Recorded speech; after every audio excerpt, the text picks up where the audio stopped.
And I call the member for Higgins. Thank you, Mr Deputy Speaker.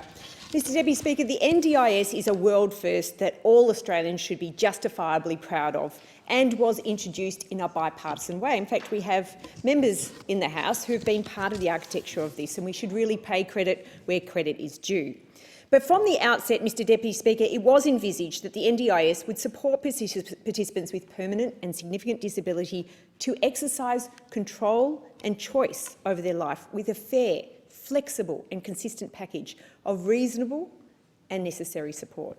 Now, the need for the NDIS to remain affordable was also integral to that initial vision. Mr Deputy Speaker, almost 450,000 people with permanent and significant disability are now being supported by the NDIS. 450,000 people.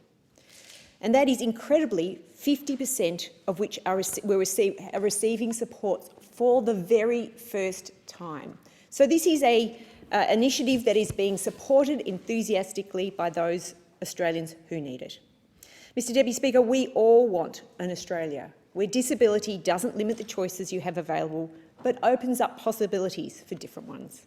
An Australia where disability doesn't limit what decisions you get to make about your life or require others to make those decisions for you. But, Mr Deputy Speaker, there is evidence that the current approach to assessing a person's functional capacity is inadequate, leading to inconsistent and inequitable eligibility and planning budgeting decisions. The data also clearly shows that those with lower socioeconomic status, on average, have lower planned budgets than those with higher socioeconomic status, which suggests that those who have greater means have greater access to systems, assessments and reports. Mr Deputy Speaker, we don't want to see this. We don't want to see it where it depends on where you live as to how you get access. And so that is why the Morrison government is looking to ensure fairness and equity for all Australians with disabilities. The principles of the NDIS have always been that the government decides who gets in the NDIS and how much they get, and that the participant with the disability decides how they spend it. That is fair and equitable. And as a result, the use of standardised, objectively administered assessments is a core element of insurance-based schemes such as this. And in fact, Mr Deputy Speaker, in 2011, the Productivity Commission recommended the NDIA engage independent health professionals to undertake the assessments of those wanting to receive NDIS support. These are clear integrity measures to ensure a fair and equitable outcome for all. The Productivity Commission noted, in order to promote independent outcomes, assessors should be drawn from an approved pool of allied health professionals, and that should be independent from the person they're assessing to reduce the potential for sympathy bias. Independent assessments will ensure the NDIA can gather more consistent and robust information to better understand how it can support participants. Mr Deputy Speaker, we also need to be sure that we can sustain the NDIS, not just now, but into the future. And I will say that parents of children with disabilities understand this very core.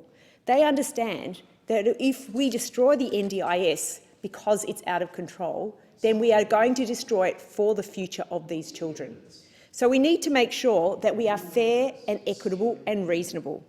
Updated forecasts suggest that there's going to be an increase not from the 411,000 Australians between the ages of 0 and 64 that would join the NDIS, as modelled in 2011, but that updated forecasts project 532,000 Australians will join the NDIS by June 2023. On the current trajectory, the NDIS is estimated to cost more than the MBS in just a few years' time.